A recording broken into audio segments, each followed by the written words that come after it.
साधना से शरीर को सिद्ध कीजिए। मन सधे तन सधे, मन स्थिर तन स्थिर, सब कुछ स्थिर। चित्त वृत्तियां चंचल जो है वो भी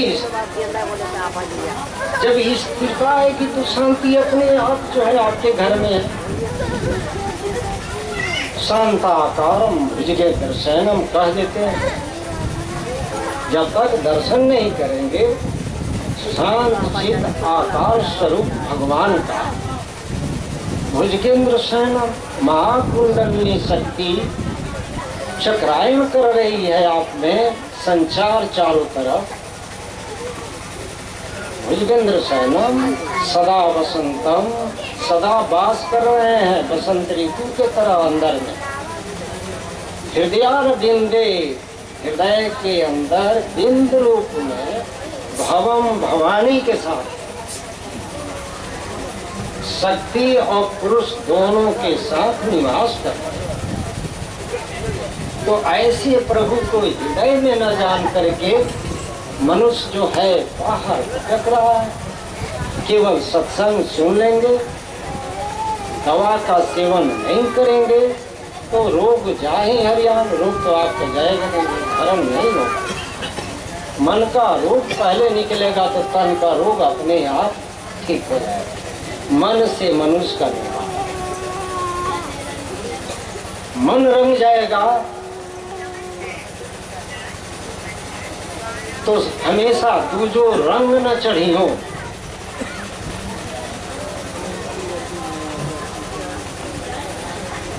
आप जो है अपने अंदर बाहर सुख और शांति दोनों चाहते हैं तो जीते जी लोक और परलोक का शांति, परलोक का भी शांति ले, इस लोक का भी शांति, दोनों ले। कोई चीज छूटता नहीं है।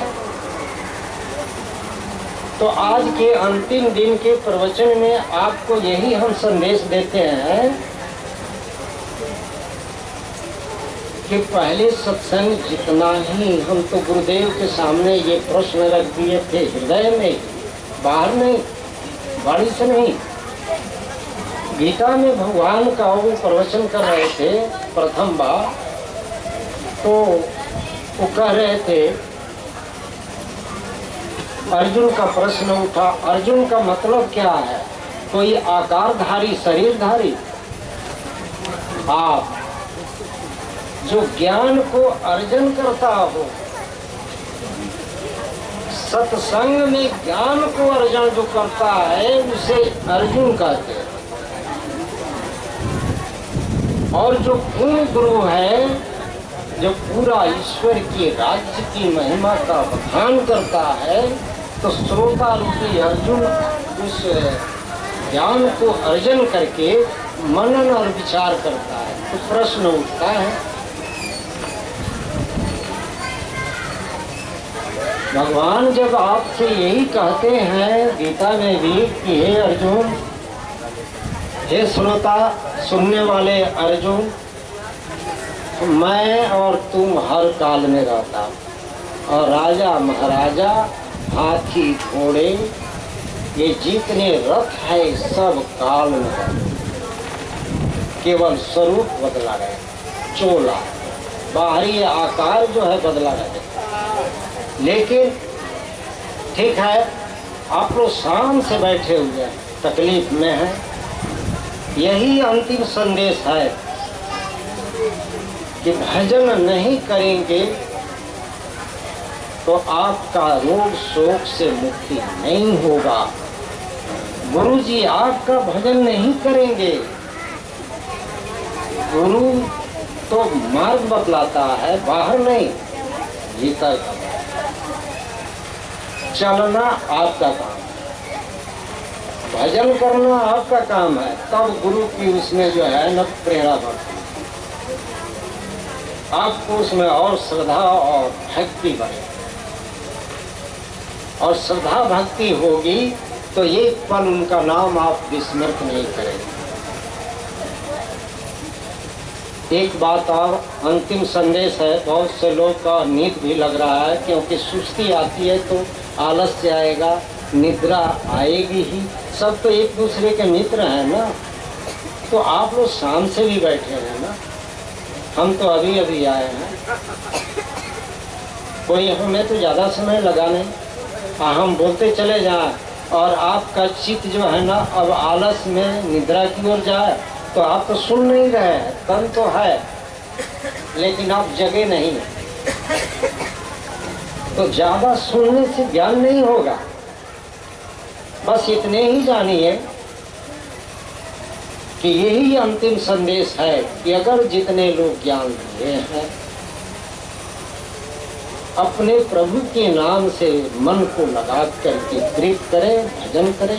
प्रीत उसी को कहते हैं, प्रेम न बाड़ी उपजे, बाहर नहीं फिसला, अंदर प्रेम चाहिए ना, अंदर वाले से प्रेम होगा।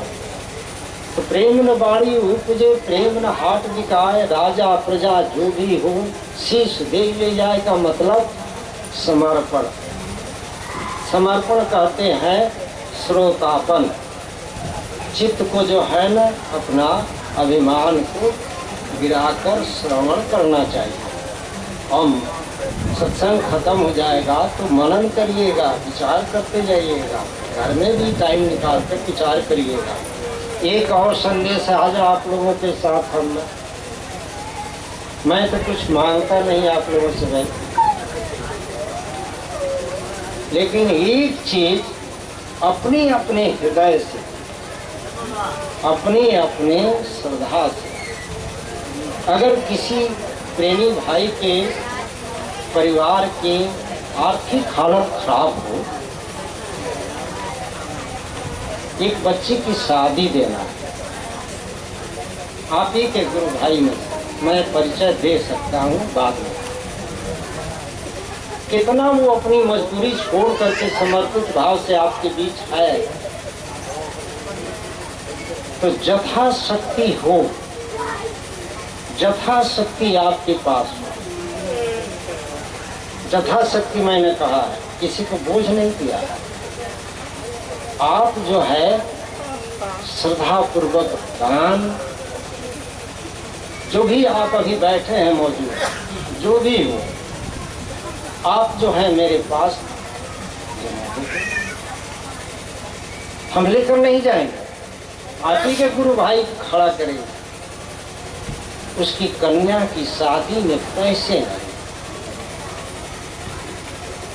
और आपके बीच इतना वो घुल मिल करके है कि चाहे गया हो, पटना हो, दानापुर हो, चाहे इस नए जगह पर आए हो, वो लड़का आपके बीच है। इतना ईमानदार, इतना श्रमशील, इतना हंसमुख कि आप हंसो हंसाओ भी है। और उसकी बच्ची की शादी है। मैंने सुना तो मेरा दिल जो है ना दुखी हो गया। तो मैं आप सबों से इतनी ही कहूँगा कि जिसके पास जितनी हो सके, 1 रुपये से लेकर के 100 रुपया हो,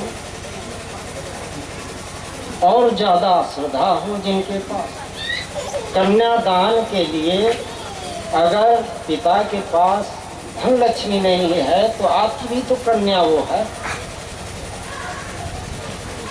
अगर आप थोड़ा थोड़ा अगर उसको आप दे देंगे, तो जो थोड़ा सा रकम उसको देना है लड़के के पिता को, तो दिया जाएगा, बोझा हल्का हो जाएगा, उसका पीड़ा हरण हो जाएगा। तो उसकी जितनी कामना होगी, आशीर्वाद होगा, हृदय से कहेगी कि आप लोगों को भगवान जो है और भले और भले। मैं ये नहीं कहूँगा कि कब करिएगा, आरती के बाद जिन लोगों को, लेकिन 3 आदमी का गुप्त दान रहेगा। हमारे भोला जी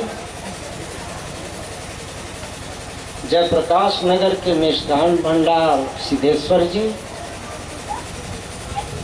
और जगह का नाम नहीं जानता हूँ, अमरजीत जी, उनका भी मिष्ठान भंडार है। ये 3 व्यक्ति स्वेच्छा से गुप्त दान में रहें,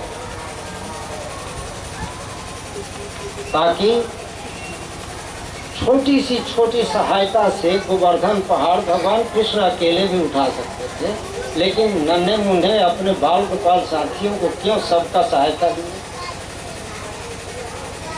इसलिए लिए कि भक्त और भगवान का लीला बना, दूसरा कोई नहीं है। इसी में बैठा हुआ वही लड़का है जिसका नाम है राजकुमार, उसी की लड़की की शादी। इसीलिए मैं आप लोगों से इतने ही कहा, यथासंभव कोई बोझ किसी पे, श्रद्धा हो आपकी भी कन्या, अगर ये समझ में आ गए कि आप ही की कन्या है, उसी के हिसाब से आप अपना सहस्र दान जो है हाथों से करें और आपको सुख मिलेगा कि मैंने आज बहुत बड़ा दान किया। बहुत तरह का दान होता है, वस्त्र दान, अन्न दान, जल दान, भूमि दान, जिसको रहने का जगह नहीं है थोड़ा सा आप जमीन दे दिए बस आप रहो भाई, सब तरह का दान है। लेकिन समय दान कोई नहीं करता, वो लड़का सबसे बड़ा समय दान करता। 15 दिन 20 दिन सत्संग में निरंतर रहता था। राजकुमार जाओगे नहीं? अरे जाओ, मजबूरी करो, घर में जरूरत होगा। दादा गुरु है ना, 4 ठो 5 ठो हम लोग का बैग ले करके पीठ पर जो है चल, निराला है, ईमानदार है, सच्चा है, सेवक है, लेकिन उसी के लिए, उसी की बच्ची की शादी के लिए मुझे ये कहना पड़ रहा है कि यथाशक्ति हो आरती के बाद आप कोई नहीं जाएंगे, आप जो है प्रसाद लेकर ही हर व्यक्ति जाएंगे। जो प्रसाद यहाँ उपलब्ध है वो सभी बच्चे से लेकर नारी और पुरुष सभी लेकर जाएंगे। और जाने से पहले जिसको यथाशक्ति होगा, आप जो है ना यहाँ अपने कर हाथों से जो भी बन पड़ेगा करें। मैं किसी को ये नहीं कहा है आप 1 रुपया भी दे सकते हैं, 150 दे सकते हैं, जो जे ही लायक हो, जितनी आपका जो चलो बाढ़े नाव में घर में बाढ़े दाम। आप नदी में जाते हैं तो विभिन्न गांवों के लोग एक जगह इकट्ठा होते हैं नाव, और एक दूसरे से परिचय बढ़ता है ना। और जब घनिष्ठता बढ़ती है तो बातों में इतना लीन लोग हो जाते हैं कि नौका भर जाती है, मल्लाह का भी पेट भर जाता है, उसकी भी रोजी रोटी चल जाती है। तो उसका उदाहरण दिया गया है कि जब नाव जो है सवारियों को लेकर के जब चलता है तो अचानक आनी पानी चलती है, तो चतुर नाविक जो है तूफान से भी सबको रक्षा करते हुए ले जाता है। ऐसे ही भगवान आप सबों की रक्षा करते हुए जीवन परिवार की नौका पर जितने लोग बैठे हैं ना, सबकी वो रखवाला है। तो उसकी कहानी इसलिए कहना पड़ रहा है कि जो जल बाढ़े नाव में, आगे जब नाविक नदी में लेकर जा रहा था, ये लोग बात में मशगूल थे, लेकिन छिद्र से पानी जो है ना रिस करके आने लगा। अब पैर जो लटकाए थे, जब पैर में पानी पड़ा तो सब नीचे देखने लगे कि अरे जल्दी करो नहीं तो नौका डूब जाएगी। जल्दी से जो है उसमें से पानी बिछना और छिद्र को भरना लोग शुरू करते होता है ना। इसी प्रकार जो जल बाढ़े नाव में घर में बाढ़े दाम, क्षमता से ज्यादा दाम है तो दान भी दीजिए। और लोग कहेंगे कि नहीं जी मेरे पास तो क्षमता से ज़्यादा है, फलाना तो लखपति है, और लखपति वाला सोचता है कि नहीं हमको अभी कमी है, हमको करोड़पति वाला। तो तुलसीदास जी कहते हैं कि अरब खरब लो संपदा, चाहे अरब लो चाहे खरब न लो, सूर्य अस्त लो राज, तुलसी एक दिन मरण है तो कौन आवेगा। दान देंगे दया से देंगे, किसके लिए देंगे, उचित जगह पर देंगे। जो दया के पात्र है उसके लिए देंगे। सत्संग ये केवल नहीं सिखाता है कि केवल भजन करो, भजन भी करो और भजन करते करते तेरे दिल के अंदर भगवान दया, धर्म, काम और मोक्ष चारों पदार्थ देंगे। सत्संग ये सिखाता है। मोक्ष भी देंगे, सुख भी देंगे और धर्म का ज्ञान वही कराएंगे। धारण जो किए हैं वो आपको धारण किए हैं तो आप भी उनको धारण करके रखिए। तब जो है दया, दया धर्म का मूल है, दया धर्म का मूल है। हृदय में वज्र मत बनिए, दयालु बनिए। दया धर्म का मूल है, पाप मूल अभिमान। लोभे पाप और आजा और आजा और आजा, कमी पूर्ति ये नहीं होता है किसी। अरे आने दो, केवल आने दो तो नैया डूब नहीं जाएगी, इसमें छाए को क्षेत्र हो जाएगा तो नैया डूब जाएगी सारे परिवार को लेकर। दया धर्म का मूल है, पाप मूल अभिमान। तुलसी दया न छाड़िए, जब लग घटने प्राण। तो मैं यहीं तक आपको मैंने संदेश दिया कि जितने लोग अब उठ बैठ कर रहे हैं घर नहीं जाए, प्रसाद लेकर जाएंगे, आरती होने के बाद ही जाए, और नहीं तो अगला प्रवचन सुनना हो तो संचालक के हाथों में है। संचालक महोदय चाहे जो करे, लेकिन मेरा यही कहना है, मेरा अंतिम संदेश है कि निरंतर ज्ञान जो लिए हैं उनको अपने प्रभु के नाम से प्रीत बढ़ाते जाए और दिन दिन बढ़त सवायो, मीरा के प्रभु गिरधर नागर हरस हरस यश गायो। दिनों दिन दैवी संपदा आप में भरे, उनके नाम लेंगे तो नाम ही जो है ना आपको सब कुछ देगा। यही कहते हुए हम अपना प्रवचन समाप्त करते हैं। आगे संचालक के ऊपर निर्भर है कि आगे समय क्या वो बढ़ाना चाहते हैं, क्योंकि संध्या से लोग बैठे हैं, बहुत से लोगों का आंख लग रहा है, मैं देख रहा हूँ। ऐसा नहीं कि प्रवचन ही करना, बहुत से लोगों की जो है ना पीड़ा हो रहा है शरीर के अंदर में, उनके अंग प्रत्यंग में पीड़ा हो रहा है। मुझे भी तो पीड़ा, आपकी पीड़ा मेरी पीड़ा एक ही है ना।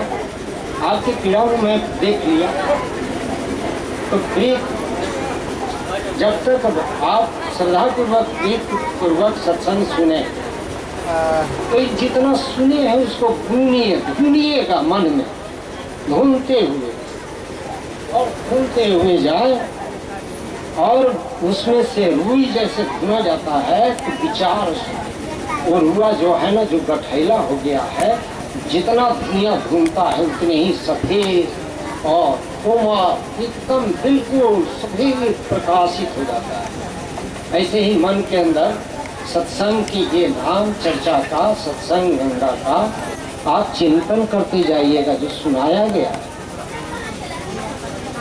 आगे संचालक जी के क्रियाकलाप पर निर्भर है कि समय क्या हो रहा है। समय को देखते हुए और ज़्यादा हो गया है तो मैं कहूँगा कि इसे महात्मा जी के द्वारा आरती की आरंभ हो और कोई भी व्यक्ति बिना प्रसाद लिए नहीं जाए, समझे। सत्संग का सबसे बड़ा लाभ। दूसरा कि जिन लोगों को मैंने संदेश दिया कि वो सेवक की कन्या को जो भी श्रद्धापूर्वक हो, आप जो है दान स्वरूप जो है जीवन में ये कर्म करें, कल्याण करें, परमार्थ